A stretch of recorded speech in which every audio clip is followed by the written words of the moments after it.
I remember sitting in my car one night, engine off, just staring at the steering wheel. It was one of those moments where you don't really want to go inside yet. Not because anything bad is waiting, just noise, expectations, decisions. I'd already agreed to dinner plans I didn't feel like having at a place I hadn't checked the prices for, with people I liked enough to not rock the boat. And it hit me that none of that felt like spending. It felt like being easy, like being agreeable, like keeping things smooth. Money wasn't even part of the thought process yet. That came later. What I noticed in that quiet minute was how often peace shows up before the bill does. How the first compromise usually happens internally. I told myself it was fine. I was tired. They were excited. It wasn't worth slowing things down. Sitting there, I realized this was how a lot of my money decisions started. Way before money ever entered the room. There's this moment that happens a lot in groups, especially around food. Someone throws out a suggestion, everyone nods, and before you've even checked the menu, it's decided. I used to nod too. Still do sometimes. The bill would come and it'd be $10, maybe $15 more than I planned. Nothing dramatic, not enough to say anything. I told myself that all the time. What I didn't tell myself was how often that happened. Once or twice a week turns into $50, $60 a month. Over a year, that's $600 or $700 I never consciously chose to spend. I just didn't want to be the person who slowed things down or asked questions. This is the part I didn't want to look at first. The fact that I wasn't being generous. I was being avoidant, and those little moments added up quietly, without ever feeling like a mistake, while they were happening. Living with other people is where this stuff really gets blurry.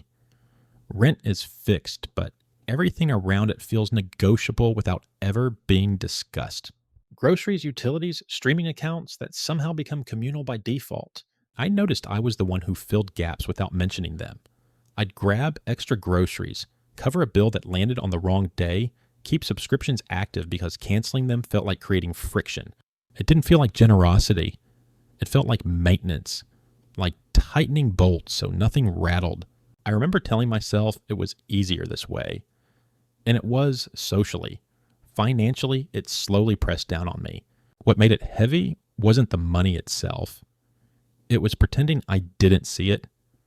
Pretending I wasn't keeping track when, deep down, I absolutely was. Peace felt cheaper than a conversation, right up until it wasn't. Convenience became another quiet tool for keeping things calm. Ordering delivery instead of suggesting cooking. Taking a rideshare instead of figuring out rides. Paying for speed, not because time was scarce, but because awkwardness felt expensive. I told myself I was just tired, which was true. But tiredness has a way of loosening your grip on money. A $12 delivery fee here, a surge-priced ride there, it didn't feel indulgent. It felt practical. But when I started stacking those charges in my head, something shifted. 2 or 3 times a week turns into over $100 a month. Over a year, that's real money. That's rent money in some places. What made it uncomfortable was realizing I wasn't buying convenience. I was buying quiet. And I paid for it more often than I ever noticed. Gift giving snuck into this too. Birthdays, weddings, showers, holidays. The list grows as you get older, and somehow the expected amount grows with it. I never set a number ahead of time. I just matched the room. I matched what felt right, what felt normal.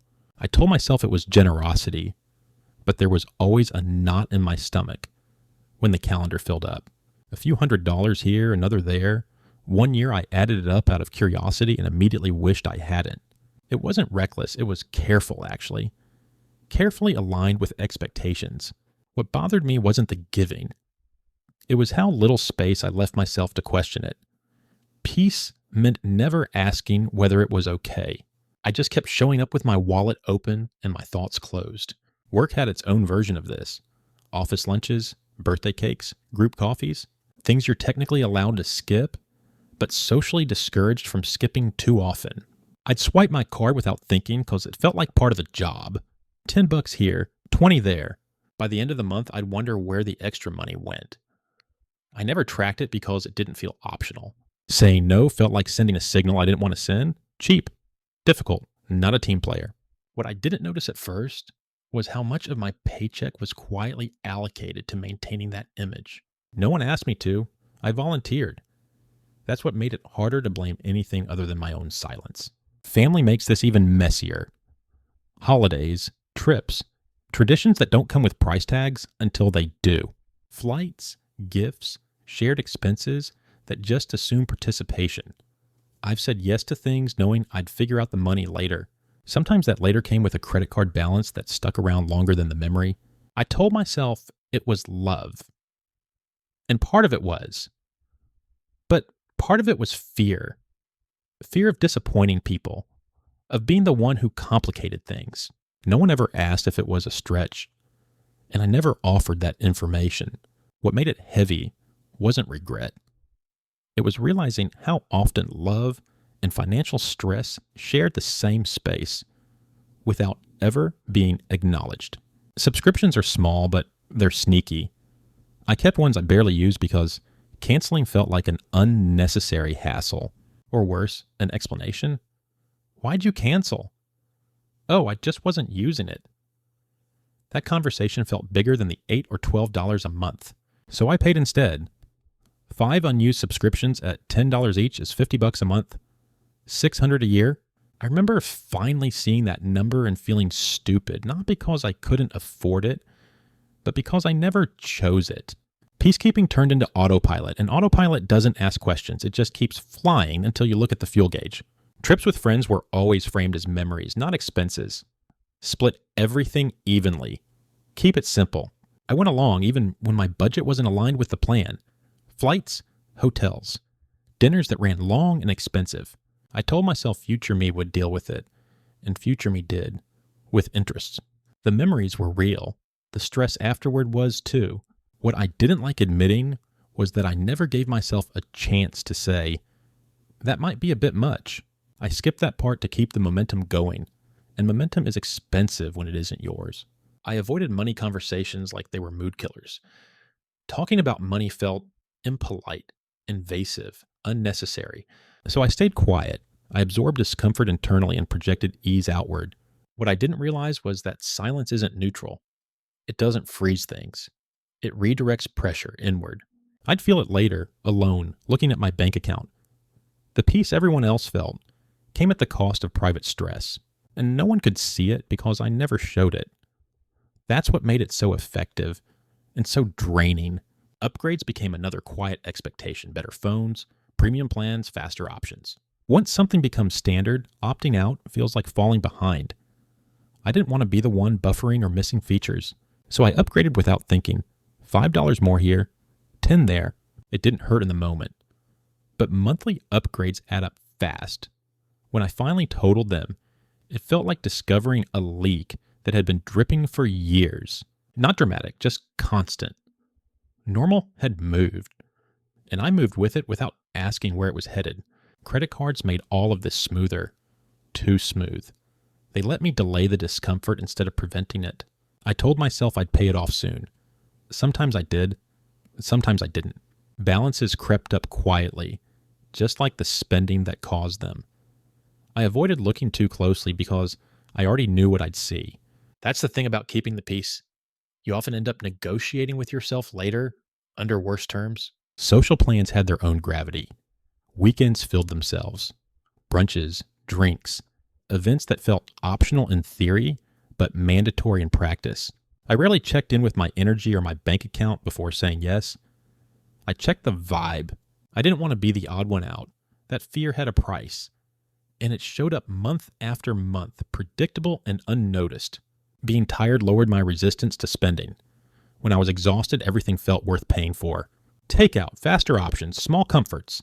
I framed it as self-care. Sometimes it was. Sometimes it was just avoidance. I didn't want to think. I didn't want to decide, so I paid. What bothered me later was how consistent that pattern was. Tired meant spending. And tired is basically a permanent state. Momentum is dangerous. Once plans start rolling, stopping them feels disruptive, so I didn't. I let things carry me financially the same way they carried me socially. I told myself I'd catch up later. Later kept moving. Money doesn't slow down just because you do. It's fine became my favorite phrase. I used it to shut down internal debates. It's fine. It's not that much. It's fine. It'll work out. I didn't notice how often I said it until it started echoing across years of spending. Fine isn't a number, it's a feeling. And feelings are terrible accountants. Eventually, resentment showed up. Quietly. Not toward other people, but toward myself. I felt stretched, tired, a little bitter without knowing why. When I traced it back, a lot of it led to money decisions I never felt fully present for. Peacekeeping had kept things calm on the surface and heavy underneath. One night, I finally added it up. Just rough math. Extra meals. Subscriptions. Upgrades. Travel stress. It wasn't exact. It didn't need to be. The number landed somewhere in the low 5 figures over a few years. That was the moment that stuck with me. Not because it was shocking, but because it was avoidable. And I avoided looking for a long time. After that, I started noticing it everywhere. Friends doing the same thing. Coworkers joking about money stress while ordering another round. It felt normal, widespread, almost invisible. That made it easier to understand and harder to ignore. A lot of people are quietly paying for peace without ever seeing the invoice. Now it shows up in small moments. A pause before saying yes. A quiet check-in I didn't used to do. The peace is still tempting. It always will be. But now there's a number attached to it in my head. Not exact, just heavy enough to make me hesitate. Sometimes I still go along. Sometimes I don't.